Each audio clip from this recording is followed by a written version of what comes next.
And that's Ahmed Belozo, who's been leading the charge out there in California from the beginning. His social media site, On the Tira, all over this story and reporting fact after fact, development after development. And there was a mention about us, the media, at the press conference. Let's bring in Court TV crime and justice correspondent Matt Johnson, who's at the Riverside County DA's office. What did officials say about us, the media?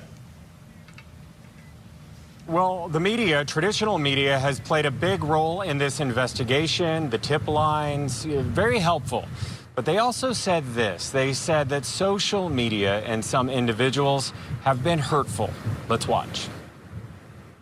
I want to thank all of you in the media for covering this, specifically the parents' initial statements to the public while we were trying to find Emmanuel. They became critical as we continued through this investigation. I just want to thank all of you for, especially the normal mainstream media, for your attention to this and for your cooperation in this. You did through the report, like overheard your past about the jail confession, your authorities used fake inmates to get information, and the father confessed that. Well, see, that's not true. So I don't know where you, well, no. See, this is what happens when you've got all these folks out there online and these keyboard warriors. You get a lot of misinformation, and what you just said is not true. It's misinformation. So that's what I'll tell you did not happen. Someone posts something on social media, and then you all believe that it's true.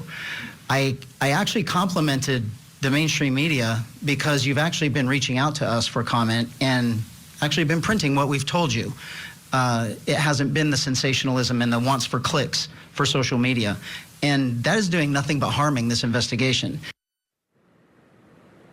False information hurting the investigation. Those were words that we heard quite a bit during that news conference less than 24 hours after the first appearance of Jake and Rebecca Haro in court.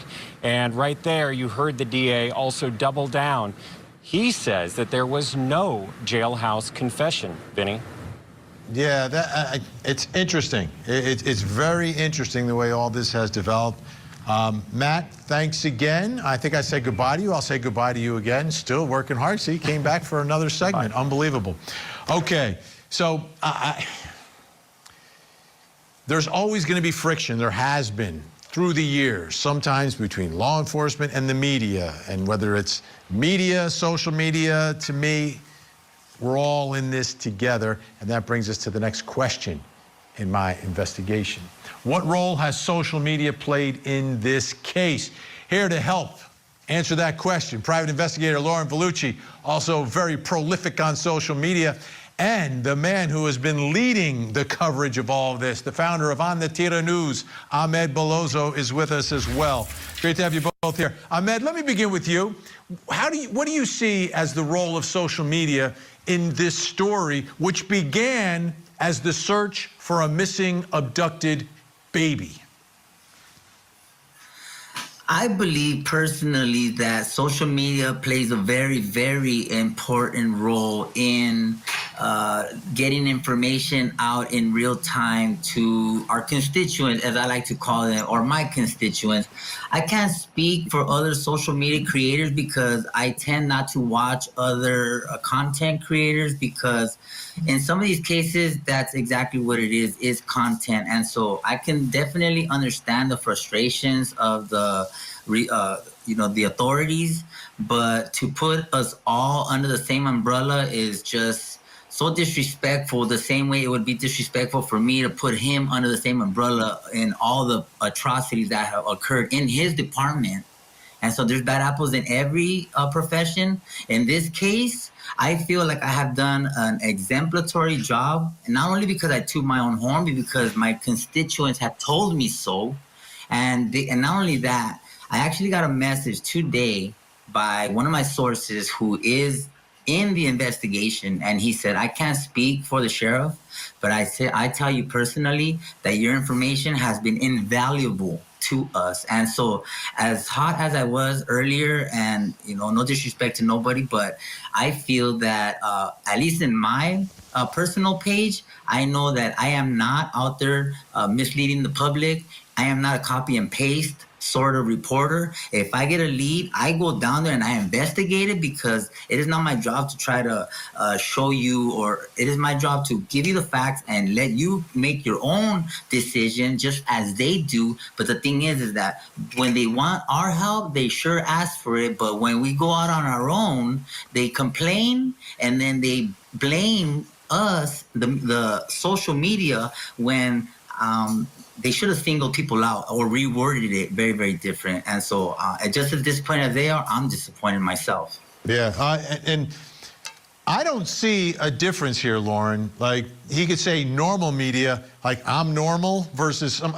No, the media is the media. It has always been evolving through the years, and it has evolved to the point where citizen journalists can go out there on their own and dig up stories. And Lauren, you've seen it in the world of true crime, that cases have been solved by people who've been running out and getting things done, or things have been uncovered, things get stirred up, the conversation. It also puts pressure on investigators to solve cases. And I think you touched on it, I think that's what they don't like. But it sure does put pressure. And yeah, all the time we're hearing of cases that if an independent journalist or a, YouTube creator hadn't got involved and put so much information out there, things wouldn't have come to light.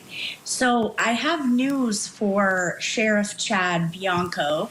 I hope that he tries to create a working hand in hand with these creators, with these journalists, because they're not going away. This is the wave of the future. And if you're not gonna, have a working relationship, you're doing yourself no favors. You're burning bridges where they would be helpful bridges to find information on your cases. And I found it very tasteless, because there is no normal journalist, like you said, and even big news stations can get it wrong. So right. And sometimes they can be accused of getting something wrong when it's actually right. Another job of the media is to keep those in power honest. And you got to keep the powerful accountable for what they do. Ahmed, I'll give you the final words here. We have like 15 seconds just to wrap things up. I believe that either you want us or you don't. And if you don't, then don't use my content, straight out. There you go. Get a subpoena. Get a subpoena, exactly. And you know what? They called me asking me for video still, and I said, it's not my problem anymore. Look at that. Ahmed Belozo on the Tira, thank you so much. Lauren Velluccia, always great to see you as well. Social media and true crime go hand in hand. The power of the public